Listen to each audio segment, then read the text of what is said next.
بسم الله الرحمن الرحيم الرحمن علم القرآن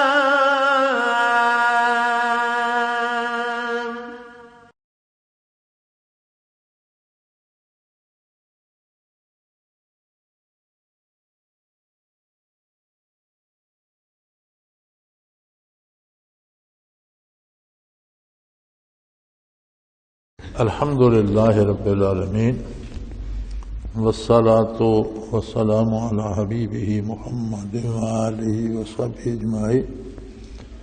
أعوذ بالله من الشيطان الرجيم. بسم الله الرحمن الرحيم. ولا تفسدوا في الأرض بعد إصلاحها وادعوه خوفا وطمعا إن رحمة الله قريب من المحسنين. وهو الذي يرسل الرياح بشرا بين يدي رحمته حتى إذا أقلت سحابا ثقالا سقناه لبلد ميت فأنزلنا به الماء فأخرجنا به من كل الثمرات كذلك نخرج الموتى لعلكم تذكرون. والبلد الطيب يخرج نباته بإذن ربه والذي خبث لا يخرج إلا نكدا كذلك نصرف الآيات لقوم يشكرون. اللهم سبحانك لا علم لنا إلا ما علمتنا إنك أنت العليم الحكيم. مولاي صل وسلم دائما أبدا على حبيبك خير الخلق كلهم.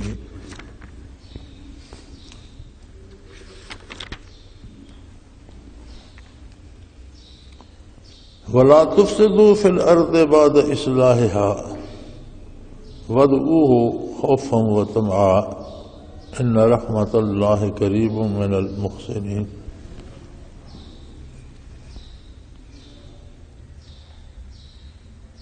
ارشاد فرمایا کہ زمین کو اللہ کریم نے بڑا سنوارا ہے، بہت خوبصورت بنایا ہے، بہت آرام دہ بنایا ہے. اس کی فصلیں، اس کے پھل، اس کی گھاس، اس کا سبزہ، اس کے پھول، اس میں بسنے والے جانور، چرند پرند، حیوانات، سب انسان کی کسی نہ کسی طرح خدمت کر رہے ہیں.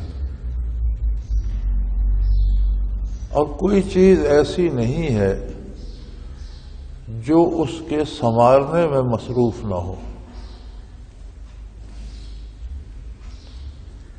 کافی عرصے کی بات ہے، فصلیں ہوتی تھیں تو چڑیاں آ جاتی تھیں اور بتیرا ایسا فصلوں کا کھا جاتی تھی.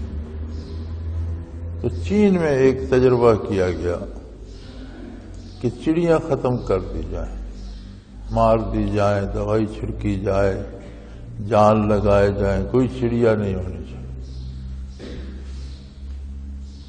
بے پناہ آبادی ہے اور وہ لوگ کام بھی کرتے ہیں، وہ لگ گئے، انہوں نے بہت بڑی تعداد چڑیوں کی ختم کر دی. اگلے سال جب فصلیں ہوئیں تو ان پر جب سٹے آئے اور بور لگا تو اس میں کیڑا لگ گیا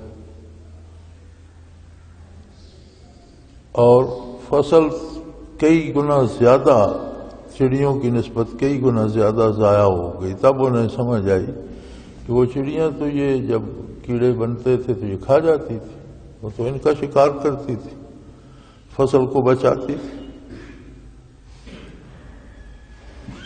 میں اگلے دن دیکھ رہا تھا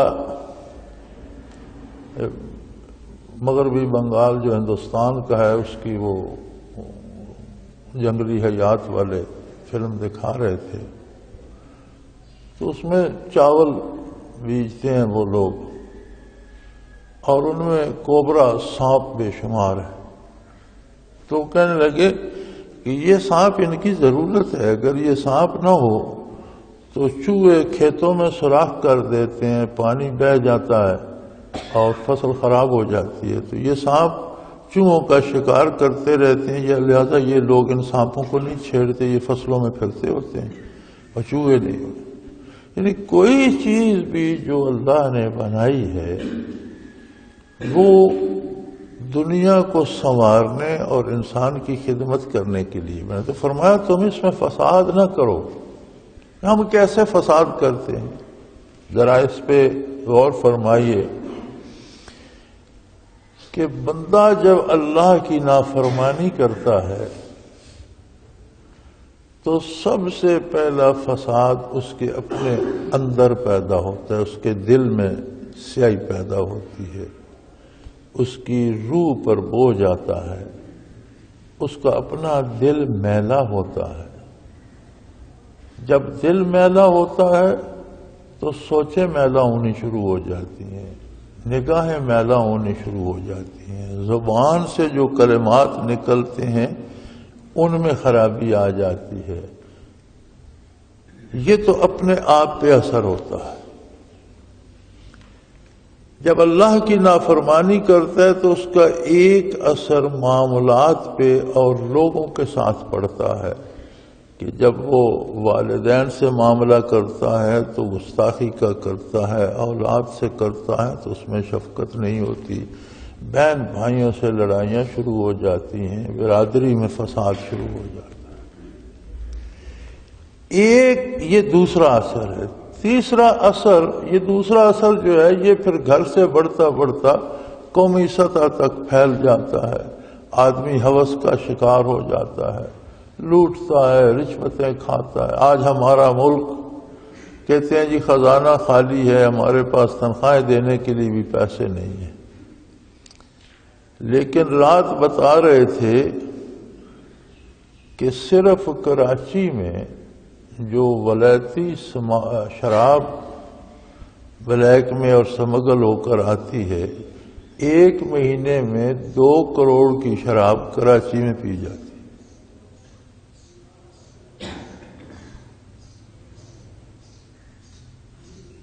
اور پشاور اور اسلام آباد میں جو امریکی فوجوں کے لیے ولیتی شراب جاتی ہے وہ لوگ راستے میں لوٹ کے یا وہاں سے لے کے پشاور پہنچا دیتے ہیں، وہاں سے اسلام سارے ملک میں بکتی ہے. یعنی اپنے ملازموں کو، فوج کو، پولیس کو، ٹیچروں کو، ڈاکٹروں کو تنخواہ دینے کے لیے پیسے نہیں ہیں، شرابیں پینے کے لیے بے شمار ہیں. کوئی چھوٹا کام ہو یا بڑا، کسی دفتر چلے جائیں بغیر رشوت کے نہیں ہوتا. یہ اسی خرابی کا اثر جو اللہ کی نافرمانی سے پیدا ہوئی معاشرے پر پھیل جاتا ہے. پھر ہر عمل کا ایک اثر پوری فضائے بسیط پہ جاتا ہے. آسمانوں سے بارشیں برسنا یا رک جاتی ہیں یا پھر برستی ہیں تو طوفان آ جاتے ہیں. سمندر آبادیوں پہ چڑھ دوڑتے ہیں، زمینیں پھٹنے لگتی ہیں، زلزلے آنے لگتے ہیں، سڑکیں تباہ ہو جاتی ہیں، دریا غرق ہو جاتے ہیں، نہریں ٹوٹ جاتی ہیں، مکان گر جاتے ہیں، لوگ مر جاتے ہیں. یعنی ظہر الفساد فی البر والبحر بما کسبت ایدی الناس. لوگوں کے کرتوتوں کی وجہ سے سمندروں میں بھی اور زمینوں پر بھی خرابی پیدا ہو جاتی، فساد پیدا ہو جاتا ہے. تو فرمایا وَلَا تُفْسِدُوا فِي الْأَرْضِ بَعْدَ إِصْلَاحِهَا. تم تو سمجھتے ہو یار میں نے یہ چھوٹا سا کام کیا، اس کا کیا ہے، لیکن تمہارے ہر عمل کا اثر ایک تمہارے اپنے باطن روح پر ہوتا ہے، پھر وجود پر ہوتا ہے، پھر گرد و نواح پہ ہوتا ہے، پھر پورے ملک پہ ہوتا ہے، پھر پوری دنیا پہ ہوتا ہے اور پورے معاشرے پہ ہوتا ہے. اور خرابی پیدا ہو جاتی ہے. ہمارے دانشور رات دن دہشت گردی اس کے حل کی تجویزیں سوچتے ہیں. کسی کو یہ توفیق نہیں ہوتی کہ یار توبہ کرو، برائی کرنا چھوڑ دو، اللہ تمہیں دہشت گردی سے بچا لے گا، اللہ کی اطاعت کرو، اللہ سے گناہوں کی بخشش چاہو، حرام کھانا چھوڑ دو، لوگوں کو لوٹنا چھوڑ دو، حلال کھاؤ، روکھی کھا لو، حلال کی کھاؤ، اور یہ حرام کی چپڑی کھانا چھوڑ دو. یہ حل کوئی نہیں بتاتا. اصل حل ہی یہ ہے کہ جب تک اللہ سے رجوع نہ کرو گے، اللہ کی اطاعت نہیں کرو گے، تو تو گناہ کا لازمی نتیجہ تباہی ہے،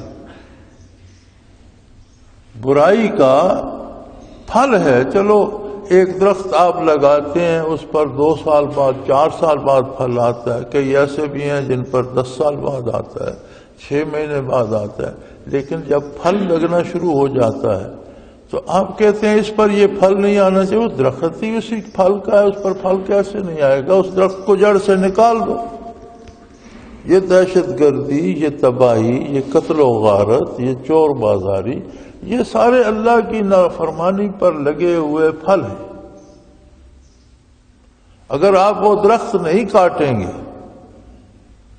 حکمران امین ہوتے ہیں قوم کے، اور پوری قوم کی قسمت، تقدیر، بچوں کی تعلیم، بیماروں کا علاج معالجہ، لوگوں کا روزگار، اور لوگوں کے جو فنڈز اکٹھے ہوتے ہیں وہ بیت المال اور خزانہ سارا وہ امین ہوتے ہیں، ان کے سپرد ہوتا ہے۔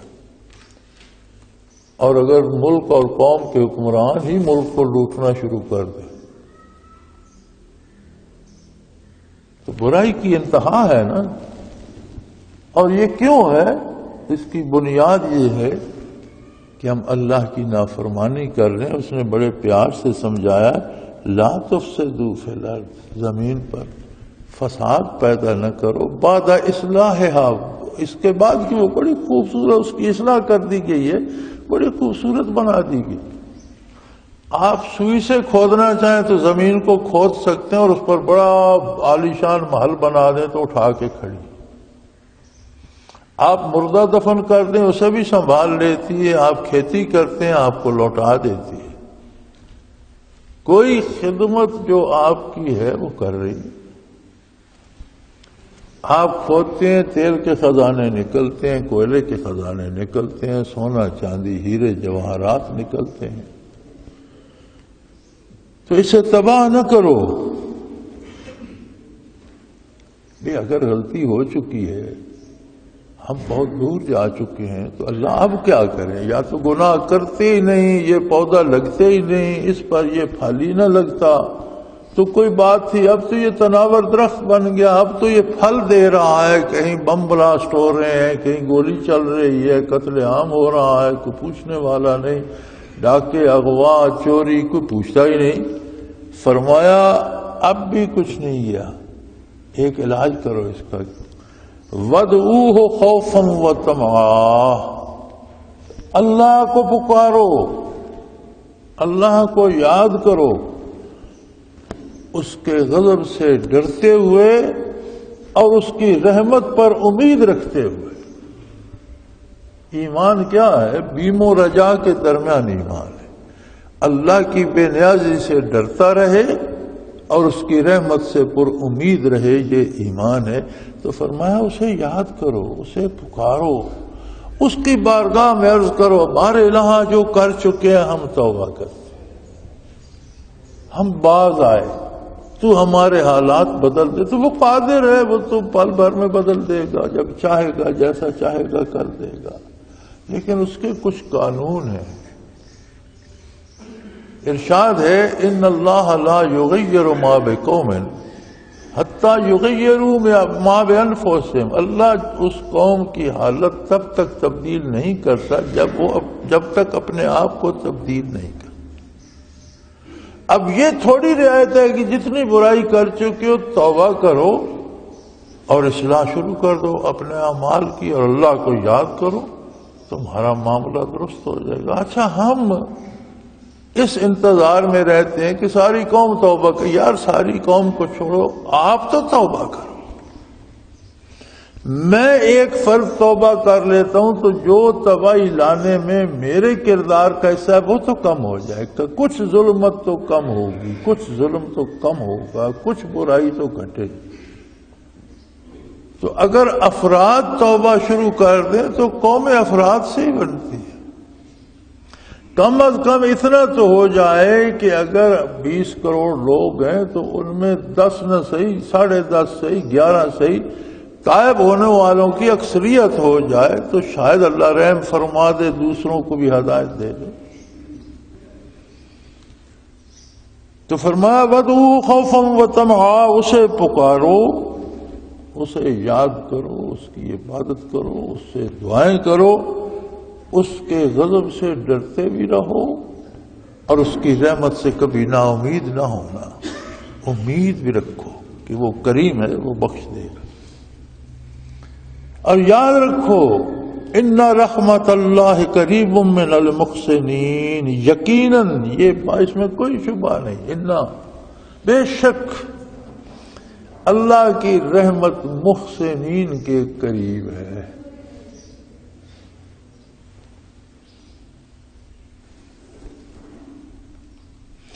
ترجمہ لکھا ہوا ہے نیک کام کرنے والوں سے قریب ہے، نزدیک ہے، لیکن محسنین صرف نیک کام کرنے والے نہیں ہوتے۔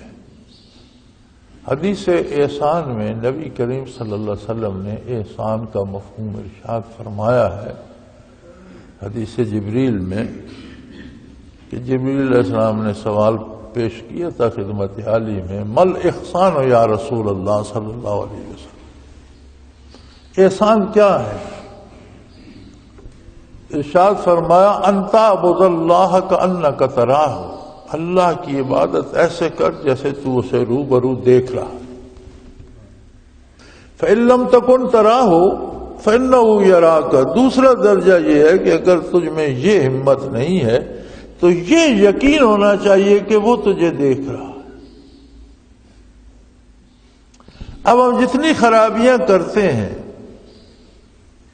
ایک دوسرے سے چھپ کر کرتے ہیں، کوئی بندہ دیکھ نہ رہا، اور رشوت لیتے ہیں، چوری کرتے ہیں، گولی چلاتے ہیں، پردہ کر کے دوسروں سے چھپ کے کرتے ہیں۔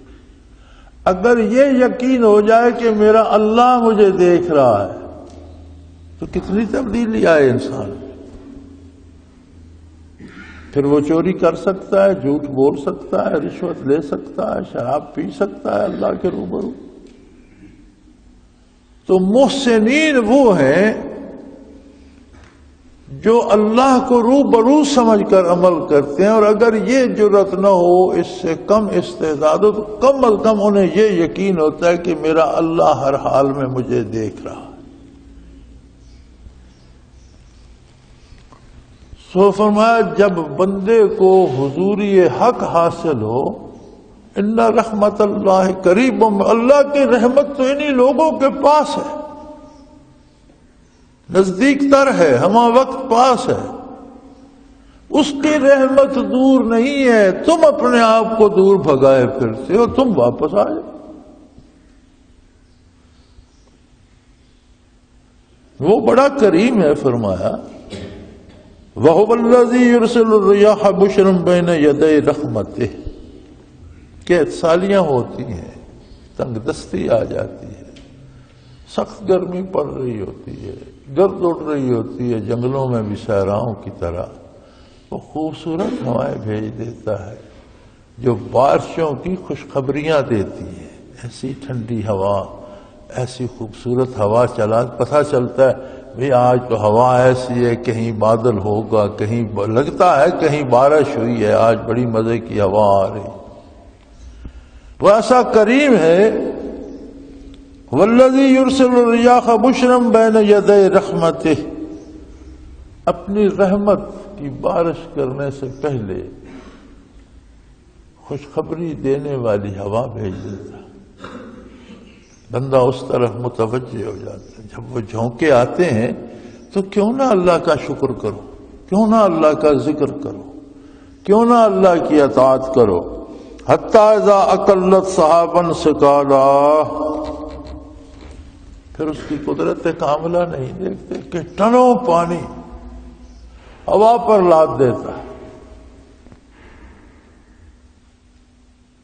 بڑے بڑے بوجھل بادل ہوا اٹھائے پھرتی، بارہا بادلوں میں سے جہاز میں بیٹھے ہوئے گزرے، دھواں دھواں سا ہوتا ہے، ہمیں تو کوئی نہ پانی نظر آیا نہ بجلی نظر آئی۔ زمین پر سے دیکھتے ہیں تو پانی برستا ہے تو جل تھل کر دیتا ہے، بجلی کڑکتی ہے تو گرتی بھی ہے، کہیں تباہ کر دیتی ہے، کڑکتی ہے تو آنکھیں چندیا دیتی ہے، بیچ میں سے گزرتے رہو تو دھواں سا ہوتا ہے، کوئی سمجھ نہیں آتی۔ تو وہ قادر ہے نا کہ پانی کو ہوا پر لاد دیا،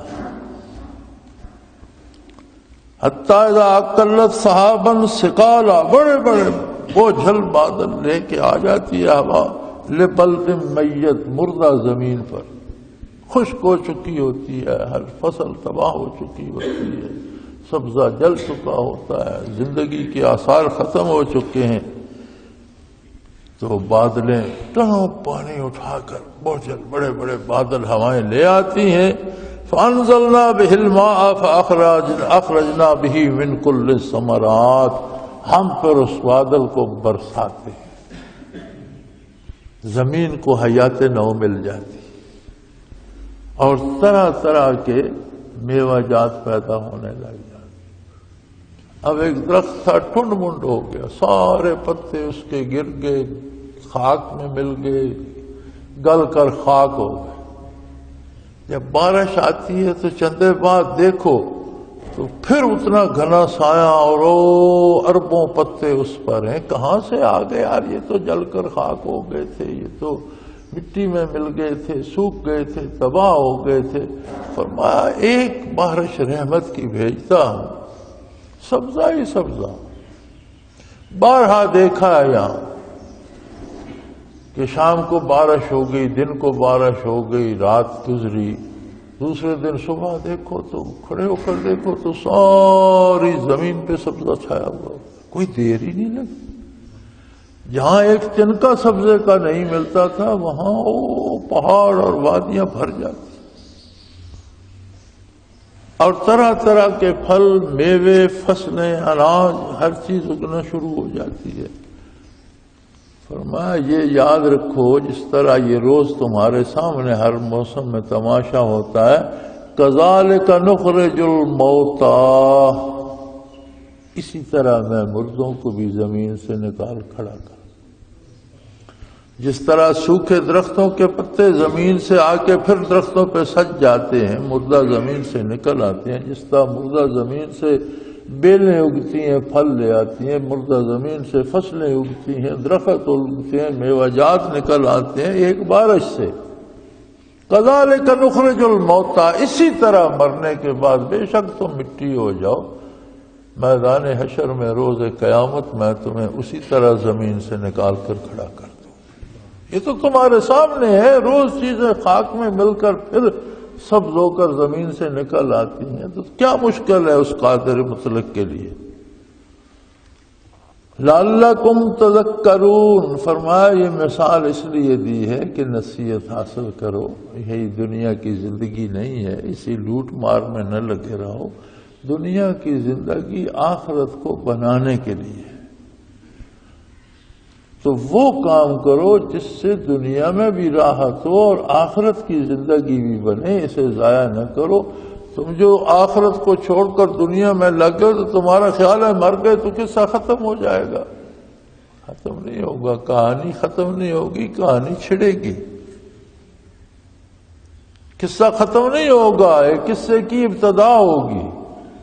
اور روزانہ تمہارے سامنے مردہ زمین سے جس طرح سبزے اور پھل نکالتا ہے اسی طرح تمہیں بھی زمین سے نکال کے کھڑا کر دے گا۔ لیکن ہوتا یہ ہے، فرمایا میں نے تو ارشاد فرما دیا کہ تم نصیحت حاصل کرو، لیکن نصیحت حاصل کرنے کے لیے دل زندہ چاہیے، جیسے بارش برستی ہے، والبلد الطیب یخرج نباتہ باذن ربہ، تو جو زمین اچھی ہوتی ہے، صاف ستھری ہوتی ہے، زرخیز ہوتی ہے، اللہ اس کے پروردگار کے حکم سے اس پر بہترین فصل آ جاتی ہے، بہترین پھل اگتے ہیں، بہترین سبزہ اگتا ہے۔ والذی خبث لا یخرج الا نکدا، تو جو زمین شور زدہ، خراب، تباہ حال ہوتی ہے، اول تو اس پہ کچھ اگتا ہی نہیں، اب کچھ اگے تو نہ اگنے کے برابر ہوتا ہے، ایک تنکا یہاں ایک تنکا وہاں، وہ بھی آدھا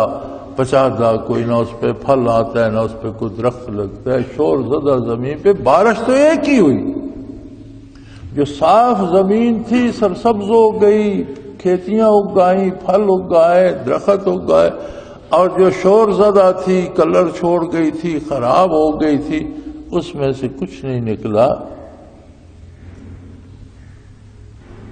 دل کی زمین بھی شور زدہ ہو جائے تو پھر اللہ کی آیات سے بھی اس میں کچھ نہیں ہوتا.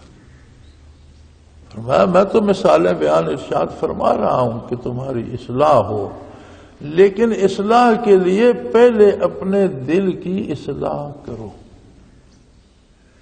اور دل کی اصلاح کا صرف ایک ذریعہ ہے.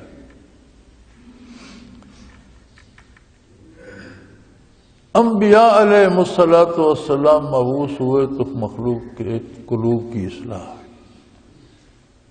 وارثان نبوت اہل اللہ کی خدمت میں بیٹھو، ان کی باتیں سنو، ان سے انوارات حاصل کرو، دل کی اصلاح ہو جائے گی.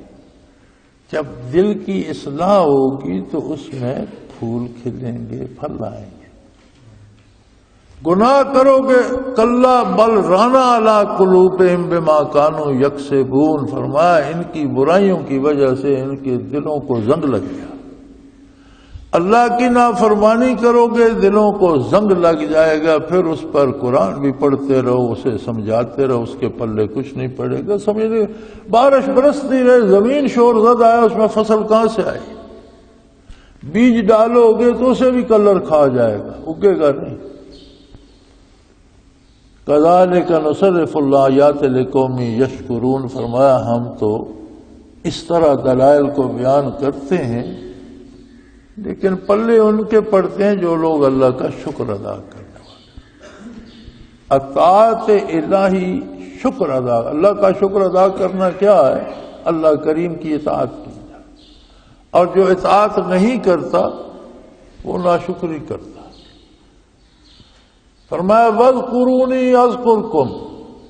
تم مجھے یاد رکھو اپنی عاجزی سے، اپنی ضرورتوں سے، اپنی احتیاج سے کچھ لینے کے لیے. فَاذْكُرُونِي أَذْكُرْكُمْ. میں تمہیں یاد رکھوں گا اپنی رحمت سے، اپنی بخشش سے، اپنی جود و سخا سے، اپنی عطا سے. اب یہ جو فَاذْكُرُونِی فرمایا، اسے فرمایا وَاشْكُرُوا لِی. میرا شکر ادا کرو، یعنی تم میرا ذکر کرو گے، تم میری عبادت کرو گے، تم میری اطاعت کرو گے تو یہ شکر ہے. اللہ کی عبادت، اللہ کی اطاعت، اللہ کے نبی کی غلامی، اللہ کے نبی کا اتباع، اللہ کا ذکر، یہ کیا ہے؟ شکر ہے. اور یہ نہیں کرو گے وَلَا تَکْفُرُونَ، تو میری ناشکری نہ کرو. فرمایا مثالیں تو ہم نے بیان کر دیں اور کر دیتے ہیں، ہم اسی طرح مثالیں واضح کر کے بیان کرتے ہیں. لِقَوْمٍ یشکرون. جو شکر کرتے ہیں ان کے لیے مفید ہے. جو ناشکر ہیں انہیں اس سے کیا ملے گا؟ ان میں استعداد ہی نہیں. لَقَدْ أَرْسَلْنَا نُوحًا إِلَىٰ قَوْمِهِ فَقَالَ يَا قَوْمِ اعْبُدُوا اللَّهَ مَا لَكُم مِّنْ إِلَٰهٍ غَيْرُهُ. پھر آگے قصہ ارشاد فرمایا. انہی مثالیں، یہی مثالیں دیتے ہوئے نوح علیہ السلام کا قصہ ارشاد فرما دیا کہ دیکھو اس واقعہ میں سوچو. لَقَدْ أَرْسَلْنَا نُوحًا. ہم نے نوح علیہ السلام کو بھیجا إِلَىٰ قَوْمِهِ، ان کی قوم کی. نوح علیہ السلام کو آدم ثانی بھی کہتے ہیں کہ ان کے زمانے میں طوفان آیا، سارے نافرمان غرق ہو گئے. دنیا کی آبادی آج کی طرح نہیں تھی. آدم علیہ السلام کے بعد تھوڑے سے خطے پہ بھی آدمی پھیلے تھے. غالباً مجھے صحیح یاد نہیں، 1000 سال کا وقفہ تھا. تو نوح علیہ السلام مبعوث ہوئے، اور نوح علیہ السلام جب مبعوث ہوئے تو وہ پہلے نبی ہیں جن کو شرک سے واسطہ تھا. نوح علیہ السلام سے پہلے لوگ نافرمانی تو کرتے رہے، گناہ تو کرتے رہے، لیکن شرک کی ابتدا نہیں ہوئی تھی. مفسرین لکھتے ہیں کہ پہلے نبی نوح علیہ السلام ہیں جن کو مشرکین کے ساتھ پالا پڑا. اور شرک کی ابتدا اس طرح ہوئی کہ کوئی بیمار ہوا، اس نے کوئی بوٹی کھائی، اس سے صحت ہو گئی. اب بجائے اللہ کا شکر ادا کرنے کے وہ اس بوٹی کے سامنے سجدہ ریز ہو گیا کہ یہ اس بیماری کی شفا دینے والا دیوتا ہے، اور شفا دینے والا تو اللہ تھا. وہاں شرک کی ابتدا ہوگی. اب کسی کی اولاد نہیں ہے، اس نے کسی نے بتایا فلاں درخت کا پھل کھاؤ، اب وہ پھل کھایا، اللہ نے اولاد دے دی، وہ اس درخت کی پوجا کرنے لگے۔ یوں شرک کی ابتدا ہوئی انسانی خواہشات سے، جہاں سے کسی کی خواہش پوری ہوئی اس نے کہا یار یہ اللہ کا حصے دار ہے، اللہ نے جہان تو بنایا لیکن یہ کام اس کے ذمہ لگا دیا۔ وہ آج تک لوگوں نے بانٹے ہوئے ہیں کہ جی یہ دیوتا جو ہے بارش برساتا ہے، یہ اولاد دیتا ہے، یہ روزی دیتا ہے، یہ بیماری سے شفا دیتا ہے۔ جتنے مشرک ہیں اتنے الگ الگ دیوتا بنا رکھے ہیں اور ایک دوسرے کے دیوتا کو ماننے کو بھی تیار نہیں۔ یاد رکھیں کوئی مشرک اللہ کے وجود اور اس کی ذات کا انکار نہیں کرتا،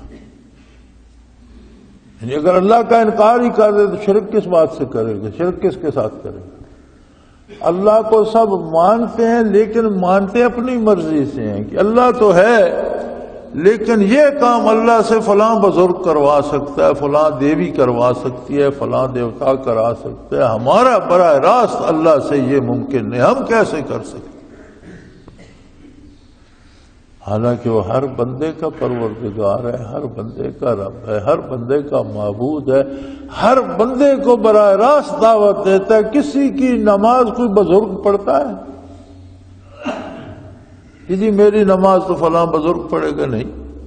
کسی کا کھانا کوئی بزرگ کھاتا ہے کہ جی میں نہیں کھاتا ہوں، میری جگہ تو فلاں بزرگ کھاتے ہیں، میرا کام ہو، کبھی یہ ہوا ہے؟ کسی کے گھر کے کام کوئی بزرگ کرتا ہے؟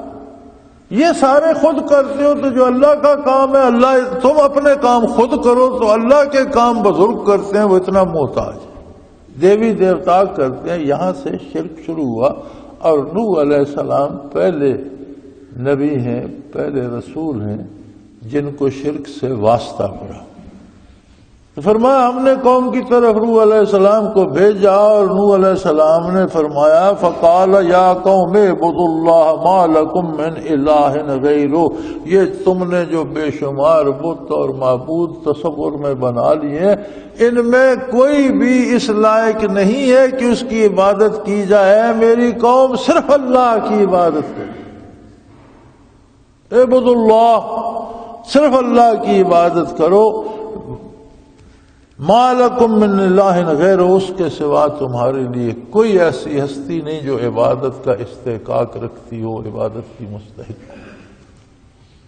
اب سیدھی سیدھی شرک پر چوٹ پڑی، ان کے دلوں میں، ان کی رگوں میں، ان کے سینوں میں شرک دھس چکا تھا۔ انہیں بات پسند نہ، یار اتنے معبود ہمارے، ان کو ہم چھوڑ دیں۔ تو بڑے بڑے تماشے ہوتے تھے۔ عہد نبوی میں بھی ایک صحابی فرماتے تھے اپنا قصہ کہ میں نے دعوت سنی حضور اکرم صلی اللہ علیہ وسلم کی تو میں نے کہا میں تو اپنے بتوں کو نہیں چھوڑوں گا۔ تو ایک بت ہوتا تھا جس کے کوئی قبیلے اس کی عبادت کرتے تھے، پھر ہر خاندان نے اپنا ایک بت بنایا ہوا تھا، پھر ہر خاندان میں ہر گھر نے اپنا، پھر ہر گھر میں ہر فرد نے اپنا ایک چھوٹا سا بت بنایا ہوا ہوتا تھا۔ تو وہ کہتے تھے میرے پاس بھی اپنا ایک چھوٹا سا بت ہوتا تھا، میں ہر وقت پاس رکھتا تھا، جب چاہ سامنے رکھ لیا، بندگی کر لی، جو چیز مانگنی مانگ لی، اٹھا کے جیب میں ڈال۔ تو بھاگا پھر رہا تھا کہ میں اسلام قبول نہیں کروں گا۔ تو کہتے ہیں میں جا رہا تھا، میرے پیچھے پیچھے میرا کتا بھی آ رہا تھا، تو مجھے پیشاب کی حاجت ہوئی، تو میں نے کہا یہ تو بے ادبی ہوگی کہ یہ میرا معبود میری جیب میں نے اسے نکال کے رکھ دیا اور خود اس سے پردہ کر کے کہ معبود کے سامنے تو پیشاب کے لیے نہ بیٹھوں، اس سے پردہ کر کے تو الگ جگہ پہ میں رفع حاجت کی، فارغ ہو کر جب آیا تو میں نے دیکھا وہ میرا کتا جو ہے وہ بت پر پیشاب کر رہا۔ میں نے کہا کمال ہو گئی یار، یہ تو اللہ کا نبی سچ کہتا ہے، یہ تو نرے پتھر۔ میں اس سے شرم کر رہا ہوں، پردہ کر رہا ہوں کہ اس کے سامنے رفع حاجت کے لیے نہ بیٹھوں، ادب کر رہا ہوں، اور اس میں اتنی جرت نہیں ہے کہ کتے کو منع کر سکے، کتا اس کے سر پہ پھیلا۔ میں نے اٹھا کے مارا پتھر پہ، میں نے کلمہ پڑھ لی، میں نے کہا جاؤ جانے دو، مجھے ایسے خداؤں کی ضرورت نہیں، اپنی حفاظت نہیں کر سکتا، میرے کس کام آئے۔ بارگاہ نبوی میں حاضر ہو گئے۔ تو اللہ ہدایت دینے والا ہے۔ نوح علیہ السلام کے زمانے میں شرک شروع ہوا، وہ شرک کی رد کے لیے مبعوث ہوئے تھے اور پھر ابھی تک چل ہی رہا ہے۔ تو انہوں نے یہ دعوت دی کہ اے میری قوم صرف اللہ کی عبادت کرو، اس کے علاوہ تمہارے لیے کوئی دوسرا ایسا نہیں جو عبادت کا مستحق ہو۔ انی اخاف علیکم عذاب یوم عظیم، اور مجھے ڈر اس بات کا ہے کہ شرک کی وجہ سے اس عظیم دن قیامت کے دن کا عذاب تم کو آ لے گا اور بڑا سخت ہے۔ میں نہیں چاہتا کہ تم اس عذاب میں گرفتار ہو جاؤ، میں اس لیے تمہیں کہہ رہا ہوں۔ قال الملأ من قومه انا لنراک فی ضلال مبین۔ اب جب یہ دین کی جگہ رسومات آ جاتی ہیں، شرکیہ عقائد آ جاتے ہیں، تو کوئی نہ کوئی بندہ اس کو چلانے والا ہوتا ہے، ان رسومات کا، ان رواجات کا ایک لیڈر بن جاتا ہے۔ آپ اسے سردار کہہ لیں، اسے چودھری کہہ لیں، اسے حکمران کہہ لیں، اسے مولوی کہہ لیں، اسے پیر کہہ لیں، کسی نہ کسی نام سے کوئی ایک بندہ ہوتا ہے جو اس برائی کی، اس بدعت کی، اس رواج کی اشاعت کرتا رہتا ہے۔ اس بدعت اور رواج کی اشاعت میں اسے دو چیزیں ملتی ہیں، ایک تو لوگ اس کے پیچھے لگ جاتے ہیں، اس کے ہاتھ پاؤں چومنے لگ جاتے ہیں اور اسے معبود بنا لیتے ہیں، اس کی خدمت کرتے ہیں۔ دوسرا اسے مالی منفعت ہوتی ہے، شرینیاں، نذرانے، شکرانے دیتے ہیں، پیسے کماتا ہے۔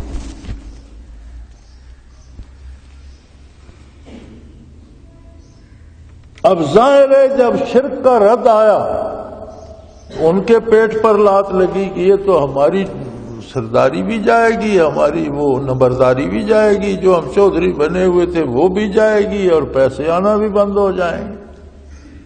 تو سب سے پہلے وہ بولے، قال الملأ من قومہ، ان کے قوم کے بڑوں نے، سرداروں نے، ان کے دنیاوی مفاد پہ چوٹ پڑتی تھی، انہوں نے کہا انا لنراک فی ضلال مبین، انہوں نے کہا نوح ہم دیکھ رہے ہیں تو صاف گمراہ ہو گیا، تو وہابی ہو گیا ہے۔ سیدھی سی بات، چوری کر کے کوئی وہابی نہیں ہوتا، اغوا کر کے کوئی وہابی نہیں ہوتا، ڈاکہ کرنے والا وہابی نہیں ہوتا، روزانہ جو قتل کرتے ہیں وہابی نہیں ہوتے، جو سیدھا مسئلہ دین کا بتائے، سنت بتائے، بدعت سے روکے، وہ وہابی ہو جاتا۔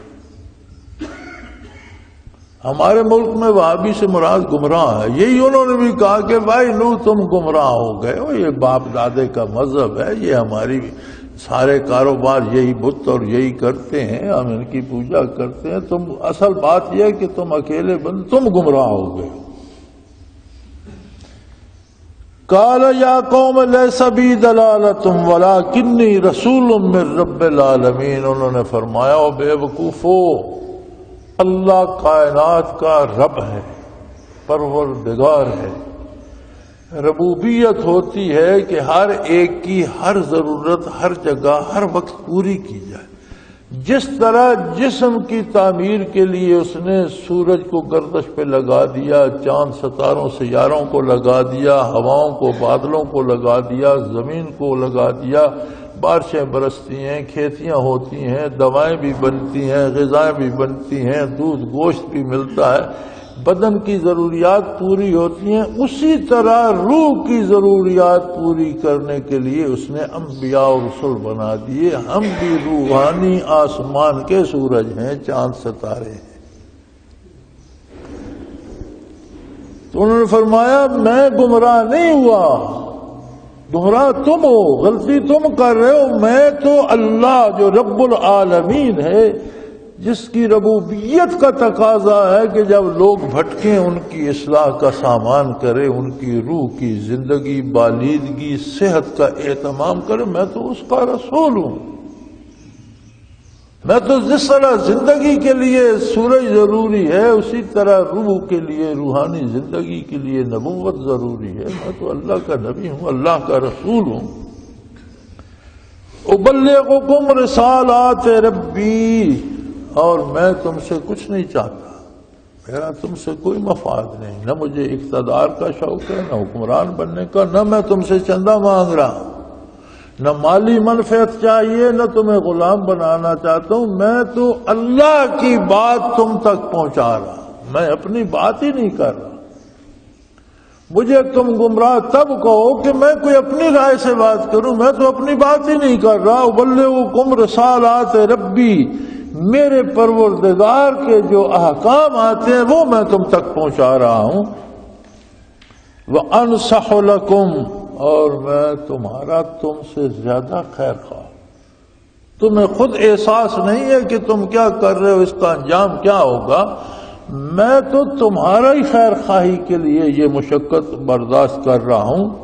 وَأَعْلَمُ مِنَ اللَّهِ مَا لَا تَعْلَمُونَ، جو باتیں تم نہیں جانتے اللہ نے مجھے وہ بتا دی۔ تمہیں قیامت کی خبر نہیں، بھول گئے ہو، مجھے اللہ نے قیامت کے بارے بتا دیا۔ تمہیں حساب کتاب کا احساس نہیں، مجھے اللہ نے بتا دیا۔ تمہیں عذاب و ثواب قبر کا ادراک نہیں، اللہ نے جو باتیں تم نہیں جانتے اللہ نے وہ مجھے بتا دی ہیں، اور میں تم تک اللہ کا پیغام پہنچا رہا ہوں۔ اَوَعَجِبْتُمْ أَنْ جَاءَكُمْ ذِكْرٌ مِّن رَّبِّكُمْ عَلَىٰ رَجُلٍ مِّنكُمْ لِيُنذِرَكُمْ، اچھا تم اس بات پر حیران ہو رہے ہو کہ تم ہی میں سے ایک بندے کو اللہ نے نبی بنا دیا۔ اللہ کا ذکر، اللہ کی یاد، اللہ کی باتیں، اللہ کی نبوت اس ایک بندے کو مل گئی۔ فرمایا بے وقوف ہو، جب زمین میں بندے بستے ہیں تو نبی بھی انسانوں ہی سے آئیں گے۔ اگر کسی فرشتے کو اللہ نبی بنا دے تو تم میں سے کون ہے جو فرشتے کی بات سنے گا، اس کی حالت دیکھے گا؟ اور اگر سن لو گے تو تم کہو گے یار تیرے نہ بیوی نہ بچے، نہ تجھے بھوک لگتی ہے نہ پیاس، ہمیں کیوں شور کر رہے ہیں، ہم تو انسان ہیں، ہمیں نیند بھی آتی ہے، بھوک پیاس بھی لگتی ہے، محنت کر کے روزی کمانا پڑتی ہے۔ پھر جب زمین پر انسان بستے ہیں تو تم اس بات پر حیران کیوں ہو کہ انسانوں میں سے ایک انسان نبی ہو گیا؟ یہ تو اللہ کی مرضی، اس کی اپنی رحمت ہے، جس کو اس نے منتخب فرما لیا اسے ممتاز کر دیا۔ ہمارے ہاں یہ بڑا شور ہوتا ہے کہ نبی کریم صلی اللہ علیہ وسلم کو بشر نہ کہو۔ ہم اس لیے کہتے ہیں کہ ہم خود کو بشر سمجھتے ہیں تو سمجھتے ہیں کہ نبی کریم ہمارے جیسے نہیں، ہم بشر، ہم تو جانور ہیں شاید، اصل انسان محمد الرسول اللہ ہے۔ حضور انسان ہیں، آدم علیہ السلام کی اولاد میں سے ہیں، حضرت عبداللہ کے بیٹے ہیں، حضرت عبد المطلب کے پوتے ہیں۔ آپ مکہ مکرمہ میں پیدا ہوئے، مدینہ منورہ ہجرت فرمائی، 63 برس اس عالم کو منور رکھا اور پردہ فرمایا۔ آپ انسان ہیں لیکن حضور انسان ہیں، ہم ہیں کہ نہیں یہ دیکھنا پڑے گا۔ اگر ہماری کوئی ادا، ہمارا کوئی عقیدہ، ہمارا کوئی عمل حضور سے ملتا ہے تو وہ ہم میں بھی انسانیت ہے۔ جہاں جہاں ہمارا عقیدہ اور عمل حضور کے عقیدے اور عمل کے خلاف ہے وہاں ہم انسانیت سے نکل گئے۔ قرآن کہتا ہے اولئک کالانعام بل ہم اضل، یہ جانوروں کی طرح بلکہ جانوروں سے بھی گئے گزرے۔ تو کافر کہتے تھے کہ انسان نبی نہیں ہو سکتا، ہم نے یہ کہنا شروع کر دیا کہ نبی انسان نہیں ہو سکتا۔ یار اس سے ڈرنا چاہیے، اصل انسان نبی ہوتے۔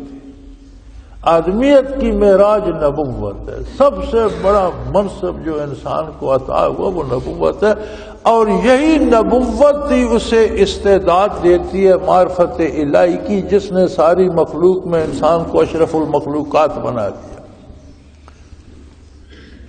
یہی وہ نور نبوت ہے جس کی وجہ سے انسان اشرف المخلوق، اگر یہ بچے پیدا کرتا اور پالتا ہے تو جانور چڑیاں گیدڑ بھی پیدا کرتے اور پالتے ہیں، اگر یہ روزی کماتا ہے تو کتا بلہ بھی روزی کھا لیتا ہے، اگر یہ کھانا کھاتا ہے تو جانور بھی پیٹ بھر لیتے ہیں، اگر یہ رات دن بسر کرتا ہے تو ہر جانور ہر ذی روح بسر کرتا ہے۔ کمال یہ ہے کہ اس میں معرفت الہی کی استعداد ہے، دوسروں میں نہیں، اور یہ استعداد ہے نور نبوت کی وجہ سے۔ تو فرمایا تم اس بات پر حیران ہو کہ تم میں سے ایک انسان کو، ایک مرد کو اللہ نے نبی بنا دیا تاکہ وہ تمہیں نصیحت کرے اور تمہیں برائی کے انجام بد سے بر وقت خبردار کرے، اور تمہیں یہ کہے کہ اللہ کا خوف کرو، اللہ کی اطاعت اختیار کرو تاکہ وہ تم پر رحم فرمائے۔ تو بے وقوفو، یہ تو دیکھو کہ میں تمہیں کہہ رہا ہوں، کتنی سادہ سی بات کہہ رہا ہوں کہ اللہ کی نافرمانی چھوڑ دو، اس کی اطاعت کرو تاکہ تم اس کے رحم کے مستحق ہو جاؤ۔ یہ کتنی سادہ سی بات ہے، کسی بندے کی بھی آپ نافرمانی اور مخالفت شروع کر دیں تو وہ آپ کو انعام دے گا؟ آپس میں کوئی تمہارے جیسا انسان، تم سے کمزور انسان بھی یہ برداشت نہیں کرتا کہ تم آپ اپنے ایک ملازم کو روز بھلا برا کہنا شروع کر دیں، وہ چھوڑ کے چلا جائے۔ یہ کون اس کی بک بک روز سن، اس سے بھوکے اچھے۔ تو جب کوئی انسان مخالفت برداشت کر کے آگے سے کوئی شے نہیں دیتا تو وہ تو خالق کل ہے، تمہارا مالک ہے۔ میں کہتا ہوں اس کی اطاعت کرو تاکہ وہ تم پہ رحم فرمائے، نافرمانی پر تو رحمت مرتب نہیں ہوگی۔ فَكَذَّبُوهُ، انہوں نے کہا نہیں تم جھوٹ کہتے، جھٹلا دیا انہیں، تم یہ جو باتیں کرتے ہو جھوٹ ہیں۔ یار اس میں کیا جھوٹ؟ فرمایا جھٹلا تو انہوں نے دیا، لیکن میرے نبی کی مخالفت اتنی آسان نہیں پڑتی۔ قومیں کفر کرتی رہتی ہیں، شرک کرتی رہتی ہیں، ظلم کرتی رہتی ہیں، اللہ برداشت کرتا چلاتا ہے۔ جب نبی اور رسول مبعوث کرتا ہے، اس کی بعثت کے بعد جب اس کی عظمت کا انکار کرنے پہ آتی ہیں پھر گرفتار بلا ہو جاتی ہیں، پھر نہیں بچتی۔ ہم لوگوں کو یہ شبہ ہے کہ جی جو مصیبت آتی ہے مسلمانوں پہ آتی ہے، کافر تو مزے میں، کیا خاک مزے میں؟ کبھی حالات کا اپنے پڑے، دنیا میں گویا جہنم میں بس رہے ہیں، کوئی کسی کا کچھ نہیں لگتا، نہ بیٹا باپ کا ہے، نہ باپ بیٹے کا ہے، نہ بھائی بھائی کا ہے، نہ ماں بیٹی کی ہے، کوئی رشتہ نہیں، کوئی کسی پہ اعتماد نہیں کر سکتا، کوئی کسی کو ایک وقت کا کھانا دینے کی تکلیف نہیں کر سکتا۔ باپ کو اگر بیٹے کے گھر جانا ہو تو پہلے فون کر کے پوچھتا ہے کہ میں تمہارے گھر آ جاؤں فلاں وقت مجھے مل سکو گے؟ تو وہ بتاتا ہے نہیں، ہم فارغ نہیں ہیں۔ رات ٹھہرنا ہو تو بیٹا اجازت دے تو آ سکتا ہے، نہیں تو کہتا ہے میرے پاس جگہ ہی نہیں جاؤں۔ کوئی نہیں پوچھتا میرے بھائی، ذلیل زندگی گزار رہے ہیں۔ جو لوگ مغرب میں اور کافر ملک میں جاتے ہیں ان سے پوچھو، یا پھر ہندوستان کی خبریں جرائم کی پڑھ کے دیکھ لو کہ کیا کیا ہوتا ہے۔ کوئی کافر دنیاوی زندگی میں بھی آسودہ حال نہیں رہ سکتا۔ اگر بندے مار رہے ہیں تو کیا سمجھتے ہو یہ بندے مارنا آرام دہ زندگی ہے؟ قتل ہونے والا تو قتل ہو جاتا ہے، قاتل کو ساری عمر وہ درد ستاتا رہتا ہے۔ قتل ہونے والے پہ تو ایک قتل کے وقت درد وارد ہوتا ہے نا، مارنے والے کو یہ جو لاکھوں لوگ روزانہ مارے جا رہے ہیں اور جو مارنے والے ہیں انہیں آپ سمجھتے ہیں کہ وہ خوشحال زندگی گزار رہے ہیں؟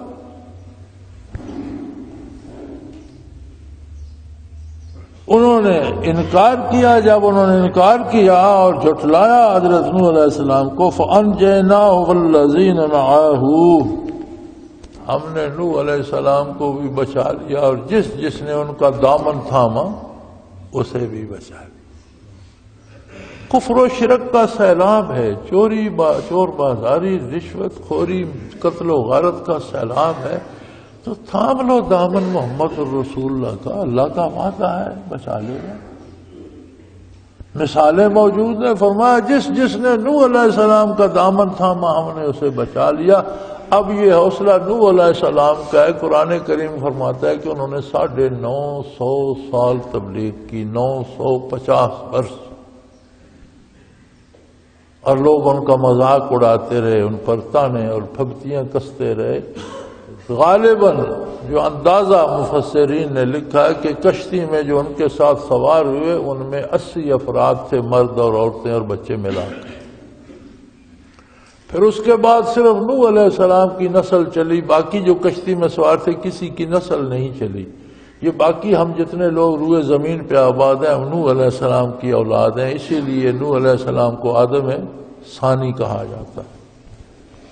تو فرمایا ہم نے بچا لیا نوح علیہ السلام کو بھی، اور جس جس نے ان کا ساتھ دیا، ان کا دامن تھاما، ان کو بھی کشتی میں بٹھا کر وَأَغْرَقْنَا الَّذِينَ كَذَّبُوا بِآيَاتِنَا، اور جو ہمارے احکام کا انکار کرتے تھے، ہماری آیات کا انکار کرتے، ہم نے سب کو غرق کر کے تباہ کر دیا۔ إِنَّهُمْ كَانُوا قَوْمًا عَمِينَ، یہ تو اندھے لوگ تھے، یعنی سورج نکل آئے اور سورج کی روشنی میں جس کو نظر نہ آئے تو پھر وہ اندھا نہیں تو کیا ہے؟ نور نبوت روحانی دنیا میں سورج کی مثال ہوتی ہے، ایمانیات میں، اخلاقیات میں، اعمال میں، کردار میں۔ تو نبی کے مبعوث ہونے کے بعد بھی جو اس کی اطاعت نہ کرے پھر وہ اندھا نہیں تو وہ فرمایا یہ قوم ہی اندھی تھی، ہم نے سب کو غرق کر کے تباہ کر دیا۔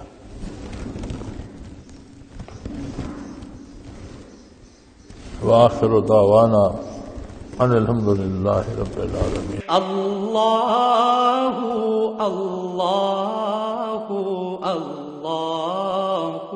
اللہ اللہ اللہ اللہ اللہ اللہ۔ حضرت امیر محمد اکرم آبان مد ظلہ العالی دارالعرفان منارہ ضلع چکوال میں سالہ سال سے قرآن و حدیث کے اوپر خطابات کر رہے ہیں اور سلسلہ نقشبندیہ اویسیہ کے مطابق لوگوں کو ذکر الہی کی تربیت دے رہے ہیں۔ وہ قرآن پاک کی تفسیر ترتیب وار بیان کر رہے ہیں۔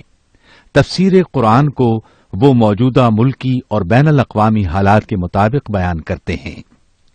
موٹر وے سے کلر کہار کے انٹرچینج سے نکلتے ہوئے، کلر کہار کی جھیل سے ہوتے ہوئے میانی، بوچھال اور نور پور سے گزرتے ہوئے دارالعرفان منارہ پہنچ سکتے ہیں۔